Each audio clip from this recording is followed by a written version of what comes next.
Assalamualaikum warahmatullahi wabarakatuh. Selamat pagi, anak-anakku yang hebat. Bagaimana kabarnya hari ini? Semuanya sehat? Tetap semangat ya, anak-anak. Hari ini kita akan belajar pendidikan Pancasila dan kewarganegaraan atau yang biasa kita sebut dengan PPKN. Hari ini kita belajar unit 1, Aku Cinta Pancasila.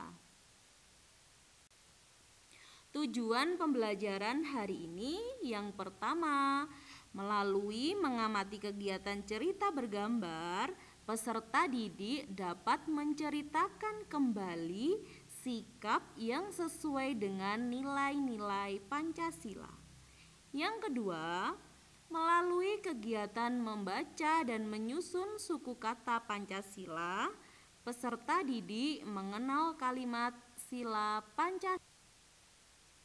Anak-anak, pernahkah kalian melihat atau mendengar orang membaca teks Pancasila? Pernah atau tidak? Pernah ya? Nah, teks Pancasila biasanya secara resmi dibacakan pada saat kita upacara.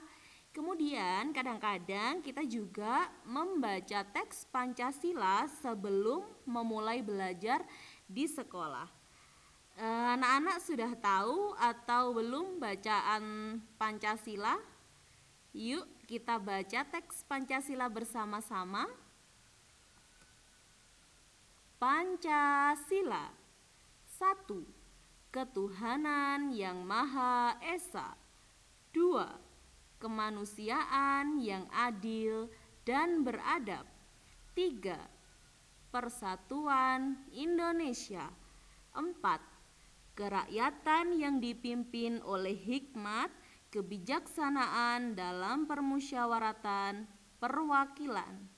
5. Keadilan sosial bagi seluruh rakyat Indonesia.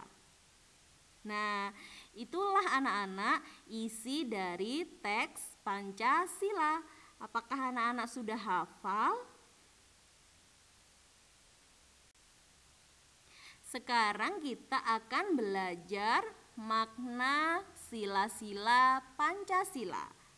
Jadi, 5 sila Pancasila memiliki makna masing-masing anak-anak yang harus kita terapkan dalam kehidupan sehari-hari. Sekarang kita akan belajar makna sila ke-1, yaitu ketuhanan yang Maha Esa. Negara Indonesia meyakini keberadaan Tuhan yang Maha Esa. Masyarakat memiliki kebebasan memeluk agama dan menjalankan kewajiban pada Tuhan tanpa paksaan. Jadi, ketika anak-anak memilih agama anak-anak masing-masing, berarti anak-anak sudah menerapkan sila ke-1 Pancasila, yaitu ketuhanan yang Maha Esa. Kemudian apa saja sih perilaku yang sesuai dengan sila ke-1? Ini adalah contoh perilaku yang sesuai dengan sila ke-1. Yang pertama yaitu taat dalam beribadah sesuai agama dan kepercayaan yang dianut oleh masing-masing orang. Kemudian ada juga berdoa dalam melakukan aktivitas sehari-hari sebagai tanda syukur atau terima kasih pada Tuhan.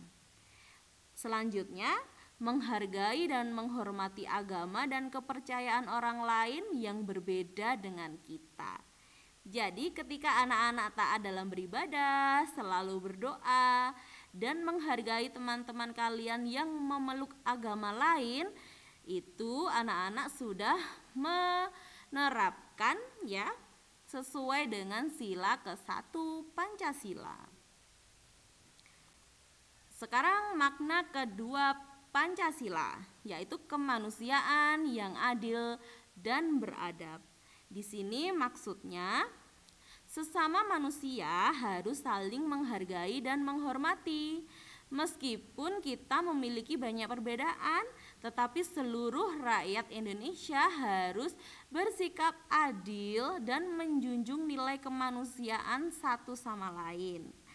Perilaku yang sesuai dengan sila kedua Pancasila yaitu yang pertama, bersikap adil pada semua orang dan tidak membeda-bedakan orang berdasar latar belakangnya. Yang kedua, yaitu saling membantu satu sama lain bila ada yang kesusahan. Yang ketiga, memberlakukan semua orang dengan adab yang baik. Jadi, ketika anak-anak menolong teman anak-anak, itu berarti kalian sudah menunjukkan perilaku sila kedua Pancasila. Sekarang kita lanjut ke makna sila ketiga Pancasila, yaitu Persatuan Indonesia. Di sini maksudnya yaitu rakyat Indonesia harus bersatu dan tidak boleh terpecah belah ya, karena adanya perbedaan suku, agama, dan budaya.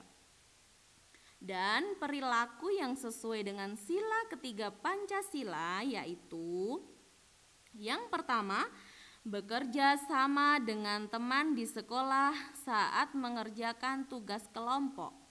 Yang kedua, bergotong royong membersihkan lingkungan tempat tinggal. Yang ketiga, yaitu bersama-sama menjaga persatuan dan hubungan baik satu sama lain dan tidak mudah terpecah belah.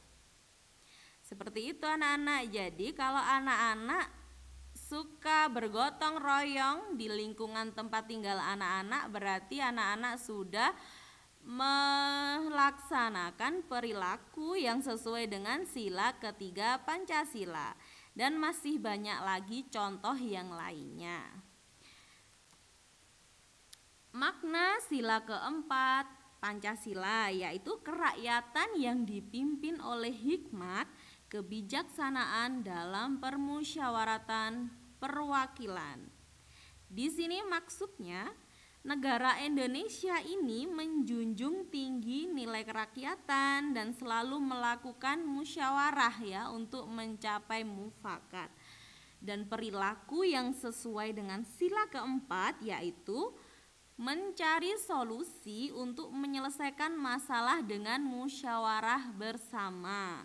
Contohnya lagi, menghormati pendapat orang lain dan tidak memaksakan kehendak diri sendiri ketika bermusyawarah.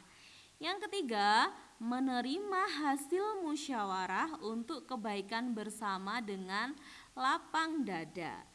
Ini biasanya dilakukan anak-anak saat pemilihan ketua kelas. Jadi kita bermusyawarah untuk memilih satu ketua kelas. Dan nanti hasilnya harus anak-anak menerima dengan lapang dada. Nah, itu adalah perilaku yang sesuai dengan sila keempat Pancasila.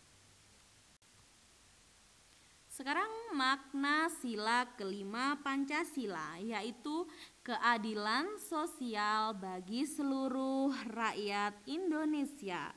Maksudnya di sini adalah rakyat Indonesia harus bersikap adil dan tidak boleh membeda-bedakan. Contoh perilaku yang sesuai dengan sila kelima Pancasila yaitu yang pertama, membagi tugas secara adil untuk anggota kelompok saat mengerjakan tugas sekolah. Yang kedua, memberikan kesempatan pada semua anggota kelompok untuk berpendapat. Jadi ini adalah contoh perilaku yang sesuai dengan sila kelima Pancasila. Dan tentunya masih banyak lagi contoh-contoh yang lainnya. Sekarang tugas di rumah anak-anak ya bersama orang tua ya, didampingi oleh orang tua. Kerjakan di buku tulis halus mata pelajaran PPKN ya anak-anak. Susunlah kata-kata berikut menjadi sila Pancasila. Nah, di situ sudah ada kata-kata berwarna-warni. Silakan anak-anak susun menjadi sebuah kalimat sila Pancasila. Sila ke-1, kedua, ketiga, keempat, dan kelima. Selamat mengerjakan anak-anak hebat. Jangan lupa ya, foto hasilnya kemudian upload di Google Classroom. Selamat belajar anak-anak. Terima kasih. Salam sehat dan semangat dari kami. Wassalamualaikum warahmatullahi wabarakatuh. Selamat pagi.